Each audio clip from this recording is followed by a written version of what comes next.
I've had people that ask me what I do and I tell them and they're like, oh, so you're probably gonna hear about you dying, at some point. I'm like, oh my gosh, that's dark.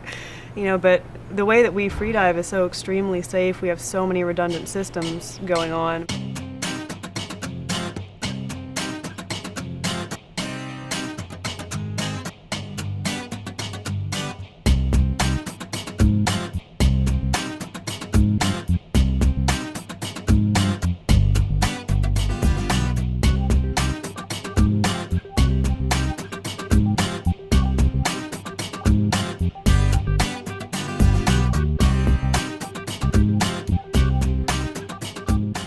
I signed up for a scuba class, and that's my first experience really, being super involved in the water, things like that. I mean, growing up I went to pools, but I wasn't even on the swim team as a kid or anything like that, so that was my first experience really with scuba. And so I was in a quarry in the middle of Virginia that was cold and dark and just miserable conditions, and I fell in love with it. So I mean, I figured if I could fall in love with it there, I could fall in love with it anywhere.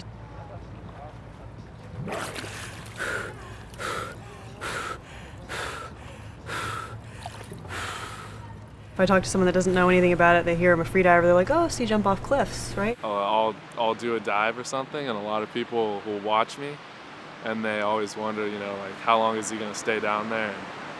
And, the captain will be like, oh, he'll be back in like 2 or 3 minutes or whatever. And people are like, are you serious? So that's always kind of funny just to see that. And then a lot of people ask me, like, if I've had like little kids ask me if I'm like a mutant. I'm just kind of like trying to relax, and I'm down there and I look up and there's a shark in my face just sitting there, and I'm like, okay, and I kind of felt like something else was watching me, and I turned around, there's another one behind me, and they were just like looking at me like this. But sharks, if they're gonna be at all aggressive or anything, they put their pecks down, they kind of hunch. You can tell when they're in like a either backup or feeding mode or anything like that. And if they just have their pec fins out, they're just kind of swimming around, they're just hanging out and checking you out, things like that. And so these guys were just really relaxed, but they were very interested in me. And so I started swimming up to the surface because, as soon as I saw that, I was startled, so my heart rate's going, and I'm going up to the surface, and they kind of start following me, and I'm like kicking, and I have my buddy up at the surface, and I'm kind of like, oh man, this is weird. And then they just kind of broke around 10 meters, 33 feet or so, and went back. The most common misconception about freediving, and it goes really both ways with this, but is concerning the safety. You can go anywhere and buy a mask, fins, and snorkel and go freedive if you wanted to, and by yourself and things like that. But going out by yourself, you hear about people, you read about people all the time that die freediving. It's entirely preventable situations if people were trained. It's all untrained freedivers that are just going out and diving and don't have a buddy with them, don't have a buddy that knows what to do. Prior to actually learning about freediving, I was actually terrified to hold my breath for more than 45 seconds. Both my parents are doctors, and I just felt, if you hold your breath, you're gonna black out, you're gonna lose oxygen. So what we're gonna do is 2 of you guys are gonna be doing breath hold, 2 of you guys are gonna be doing the safety for this first round.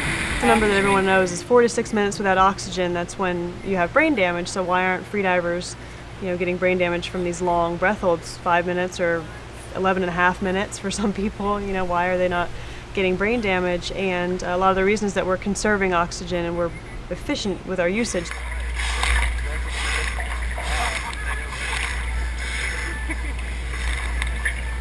Here we go too,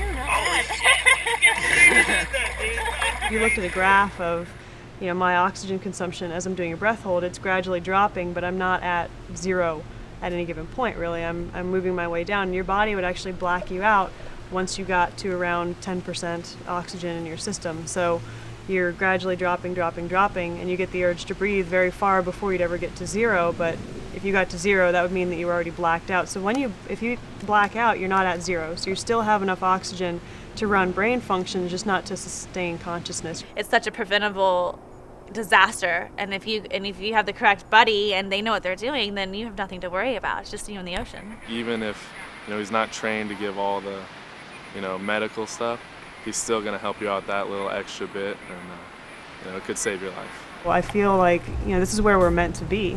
Your body knows to adapt to it. There's a reason that your body has that ability. I've heard it described this way before, and I really like this description. Freediving is like, going on a walk through the woods, putting on your hiking boots and, going and doing it on your own, whereas scuba is more like, getting in the RV, blasting in music and going. It's just a very natural sport. You're very much at one with the ocean. So, being down there and having fish come up, they actually get curious about you when you're freediving, whereas with scuba you have a lot of bubbles, noise, things like that where they get scared off. So a lot of it is you're very much at one with the ocean.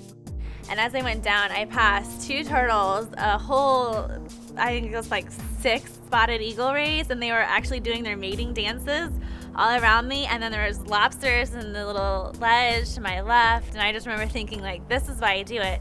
Because at that moment, if I had a tank on, those rays would have been history. The turtles wouldn't have come near me, and instead they all treated me like I was just another person in their huge circle of life under the water. And I remember thinking then, like, that's it. This is it. This is what I want to do.